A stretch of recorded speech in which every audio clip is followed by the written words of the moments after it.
तो कैसे हो दोस्तों। उम्मीद है कि आप सभी अच्छे होंगे और अपने घर पर होंगे। पेश हैं आज की 10 बड़ी मुख्य खबर।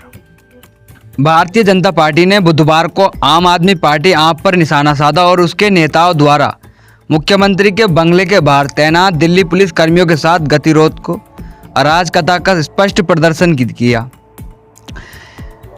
समाचार के अनुसार भाजपा सांसद सुधांशु त्रिवेदी के हवाले से कहा कि भ्रष्टाचार की स्मारक की सच्चाई लोगों के सामने आ रही है। आज जो घटनाक्रम सामने आ रहा है और आप सांसद संजय सिंह और दिल्ली के मंत्री सौरभ भारद्वाज जो चरित्र दिखा रहे हैं, चाहे वो कुछ भी कर लें, वे अरविंद केजरीवाल के भ्रष्टाचार के संग्रहालय शीश महल को नहीं बचा पाएंगे। आज उन्होंने जो कुछ भी किया है वह अराजकता का स्पष्ट प्रदर्शन है। दिल्ली के मंत्री सौरभ भारद्वाज और राज्यसभा सांसद संजय सिंह ने भाजपा द्वारा किए गए शीश महल के दावों को खंडन करने के लिए सीएम के आधिकारिक बंगले तक मार्च किया। उनके पुलिस कर्मियों ने बंगले में प्रवेश करने से रोक दिया। प्रवेश से इनकार किए जाने के बाद भारद्वाज ने कहा, हम यहाँ तेरा घर मेरा घर के इस तर्क को समाप्त करने आए हैं। हमने कहा कि पीएम आवास और सीएम आवास दोनों को लोगों को दिखाया जाना चाहिए, इसलिए हम यहाँ आए हैं। पुलिस द्वारा प्रवेश से इनकार किए जाने के बाद भारद्वाज और संजय सिंह सीएम आवास के बाहर धरने पर बैठ गए। बंगले के बाहर तैनात पुलिस कर्मियों के साथ उनकी तीखी बहस भी हुई। आप पर हमला जारी रखते हुए त्रिवेदी ने कहा कि आज आपने जो कुछ भी किया है वह उनके गैर जिम्मेदार, पागल और अराजक व्यवहार का एक ज्वलंत उदाहरण है। भारत के विदेश मंत्री सचिव ने दुबई में पहली बार तालिबान मंत्री से मुलाकात की। यह बैठक काबुल में तालिबान शासन के साथ भारतीय पक्ष की निरंतर बातचीत का हिस्सा थी, जिसे नई दिल्ली द्वारा औपचारिक रूप से मान्यता नहीं दी गई। भारत ने अफगानिस्तान को स्वास्थ्य क्षेत्र और शरणार्थियों के पुनर्वास के लिए सहायता प्रदान करने का वचन दिया। क्योंकि विदेश सचिव विक्रम मिस्री ने बुधवार को दुबई में पहली बार तालिबान के कार्यवाहक विदेश मंत्री आमिर खान मुत्ताकी से मुलाकात की। यह बैठक काबुल में तालिबान शासन के साथ भारतीय पक्ष की निरंतर बातचीत का हिस्सा थी, जिसे नई दिल्ली द्वारा औपचारिक रूप से मान्यता नहीं दी गई। तालिबान पक्ष के साथ भारत की बातचीत को काफ़ी हद तक विदेश मंत्रालय के अफगानिस्तान के लिए प्रतिनिधि जेपी सिंह द्वारा नियंत्रित किया जाता रहा और यह विदेश सचिव और तालिबान के किसी वरिष्ठ नेता के बीच पहली आधिकारिक रूप से स्वीकार करने वाली बैठक थी। विदेश मंत्रालय ने बैठक के बारे में एक बयान में कहा कि अफगान पक्ष के अनुरोध के जवाब में भारत स्वास्थ्य क्षेत्र और शरण लेने के पुनर्वास के लिए पहले चरण में आगे की भौतिक सहायता प्रदान करेगा। मुंबई में दोस्त के साथ धक्का मुक्की करते समय कॉलेज छात्र के गिरने से 2 साल की बच्ची की मौत हो गई। मुंबई पुलिस ने 20 वर्षीय कॉलेज छात्र हर्षद गौरव के खिलाफ लापरवाही के कारण मौत का आरोप लगाते हुए मामला दर्ज किया है। मुंबई के जू में एक कॉलेज स्टूडेंट अपने दोस्त के साथ बातचीत करते समय उस पर गिर गया, जिससे 2 साल की बच्ची की मौत हो गई। दुर्घटना के कारण बच्ची के सिर में गंभीर चोट आई है। मुंबई पुलिस ने 20 वर्षीय कॉलेज छात्र हर्षद गौरव के खिलाफ लापरवाही के कारण मौत का आरोप लगाते हुए मामला दर्ज किया है। रिपोर्ट के अनुसार यह घटना 2 जनवरी को हुई थी। पीड़िता विधि अग्रहरि अपने परिवार की एक दुकान के पास खेल रही थी। उस समय गौरव और उसका दोस्त शाहनवाज अंसारी भी दुकान के पास बातचीत कर रहे थे। दोनों आदमी एक दूसरे को खेल खेल में धक्का दे रहे थे। लड़की की मां ने उनसे कहा कि वे बच्ची के इतने करीब ना खेलें, लेकिन उन्होंने सलाह को नज़रअंदाज कर दिया। उन्होंने बताया कि धक्का मुक्की के दौरान गौरव बच्ची के ऊपर गिर गया। बच्ची के सिर में गंभीर चोट लगने के कारण उसे कूपर अस्पताल में भर्ती कराया गया, जहां 2 दिन बाद 4 जनवरी उसकी मौत हो गई। मुंबई पुलिस ने छात्र के खिलाफ भारतीय न्याय संहिता BNS की संबंधित धाराओं के तहत FIR दर्ज की है, जिसमें 106 लापरवाही से मौत भी शामिल है।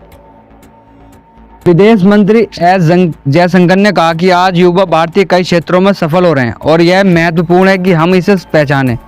विदेश मंत्री एस जयशंकर ने बुधवार को कहा कि देश ने विकासशील भारत की अपनी यात्रा शुरू कर दी है, जिसमें युवा पीढ़ी कृत्रिम बुद्धिमत्ता, इलेक्ट्रिक वाहन, स्टार्टअप और यहाँ तक कि क्रिकेट और शतरंज में नवाचारों सहित महत्वपूर्ण वैश्विक परिवर्तनों को आकार दे रही है। ओडिशा की राजधानी भुवनेश्वर में युवा प्रवासी भारतीय दिवस के 18वें संस्करण के उद्घाटन समारोह के दौरान बोलते हुए जयशंकर ने कहा कि आज युवा भारतीय कई क्षेत्रों में सफल हो रहे हैं और यह महत्वपूर्ण है कि हमें इसे पहचानना चाहिए। मंत्री ने भारत के प्रवासी समुदाय के महत्व पर जोर देते हुए कहा, इसे भारत को विश्व से जोड़ने वाला जीवित सेतु बताया है और कहा कि एक प्रमुख उभरती शक्ति के रूप में देश ने अपने वैश्वीकरण और अंतर्राष्ट्रीय व्यवस्था अपने उत्थान के लिए अपने प्रवासी समुदाय का उपयोग एक बहुत ही महत्वपूर्ण मार्ग के रूप में किया है और कर रहा है और करता रहेगा। दिल्ली हाईकोर्ट ने CIC के उस आदेश को खारिज कर दिया जिसमें ट्राई से फोन सेवा प्रदाता से जानकारी मांगने को कहा गया था। दिल्ली हाईकोर्ट ने CIC के उस आदेश को खारिज कर दिया। दिल्ली उच्च न्यायालय ने केंद्रीय सूचना आयोग के उस आदेश को खारिज कर दिया जिसमें भारतीय दूरसंचार नियामक प्राधिकरण को निर्देश दिया गया था कि वह फोन सेवा प्रदाता से सूचना की मांग करे और RTI अधिनियम के तहत ग्राहक को सूचना दे। जज संजीव नरुल्ला ने कहा कि ट्राई द्वारा दूरसंचार और सेवा प्रदाताओं से सूचना मांगना उसके विनियामक कार्यों को पूरा करने तक ही सीमित है तथा इसका विस्तार व्यक्तिगत शिकायतों के समाधान या RTI ढांचे के तहत केवल प्रसार के लिए ग्राहक विशिष्ट सूचना तक नहीं है। उच्च न्यायालय ने अपने आदेश में कहा कि CIC की यह टिप्पणी की ग्राहक को उपभोक्ता विवाद निवारण फोरम के समक्ष निवारण की मांग करनी चाहिए गलत है और उसके वैधानिक अधिकार क्षेत्र से परे हैं। इसमें कहा गया कि उपभोक्ता संरक्षण अधिनियम के तहत ट्राई ना तो सेवा प्रदाता है और न ही उपभोक्ता है तथा ट्राई के कार्य निष्क्रियताओं के विरुद्ध किसी भी शिकायत को TD सेट के समक्ष उठाया जाना चाहिए। पेरिया दोहरे हत्याकांड मामले में 4 CPI-M नेताओं की 5 साल की सजा पर रोक लगाई। अदालत ने 17 फरवरी 2019 को कथित तौर पर CPI-M से जुड़े हमलावरों द्वारा युवा कांग्रेस कार्यकर्ता कृपेश जो 19 साल के हैं और शरत लाल PK 24 साल की हत्या से संबंधित एक मामले की सुनवाई कर रही थी। केरल उच्च न्यायालय ने 2019 में 2 युवा कांग्रेस कार्यकर्ता की हत्या के मामले में माकपा के 4 सदस्यों को दी गई 5 साल की कैद की सजा पर बुधवार को रोक लगा दी।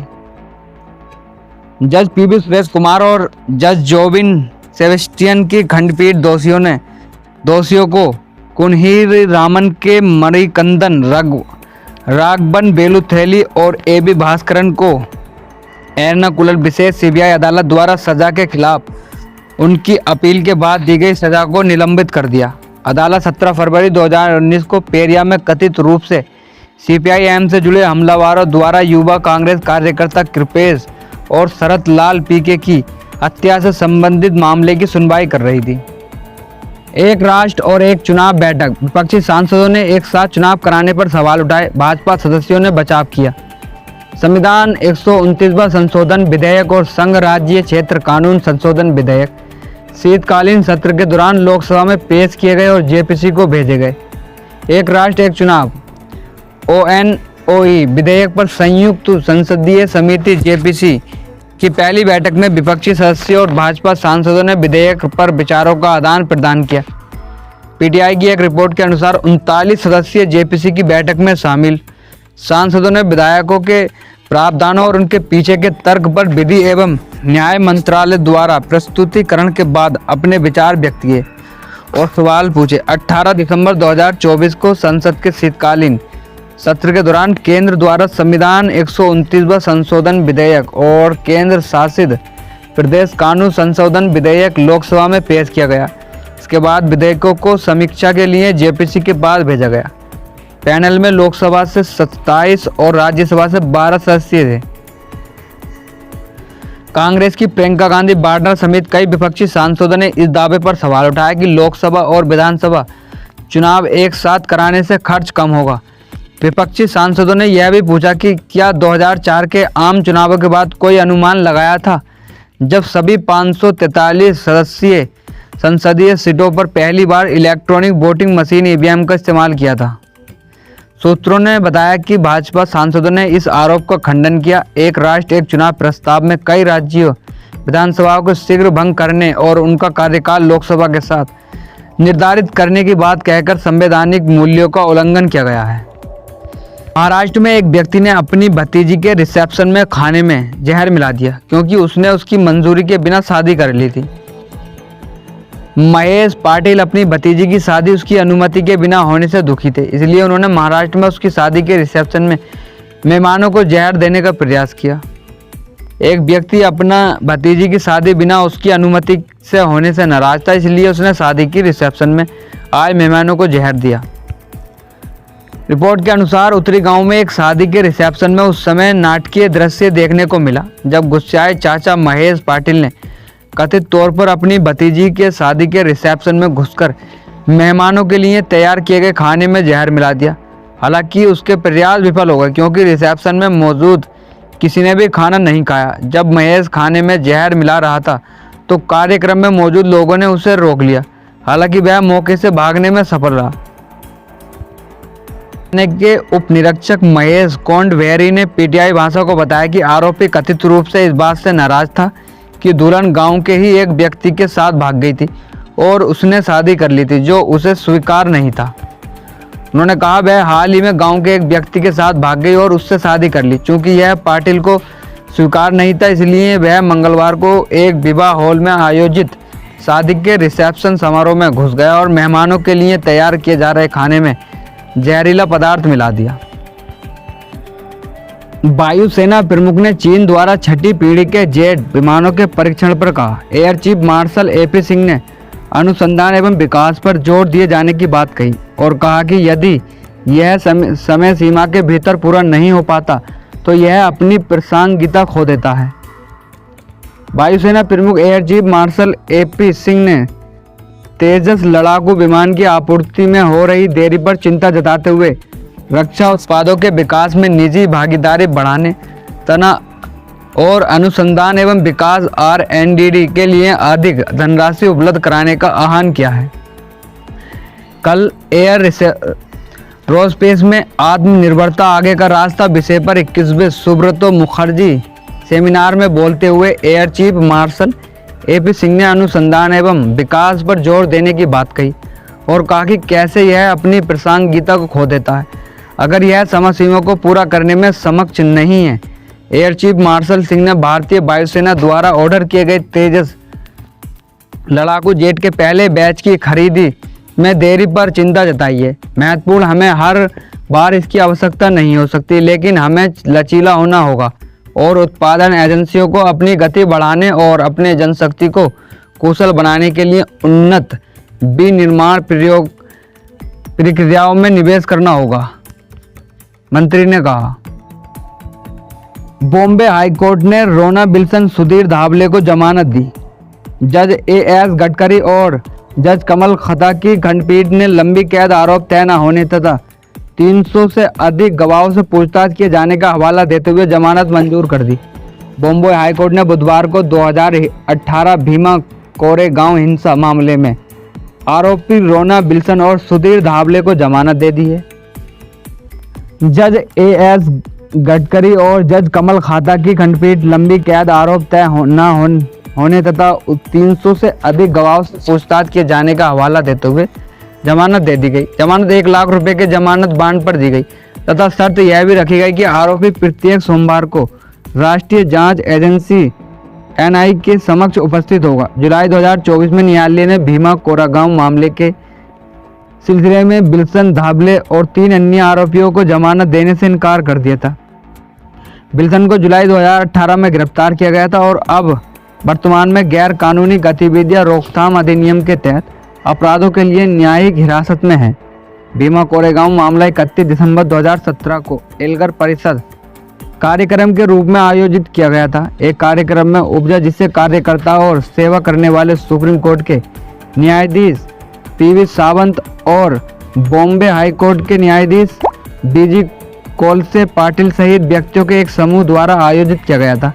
यह आयोजन स्थानीय ब्राह्मण पेशवा शासक के खिलाफ लड़ाई में दलित सैनिकों की जीत की 200वीं वर्षगांठ के उपलक्ष्य में आयोजित किया गया था। 2017 का यह आयोजन दलित और मराठा समूहों के बीच हिंसक झड़पों से प्रभावित था, जिसके कारण कम से कम एक व्यक्ति की मौत हो गई और कई अन्य घायल हो गए।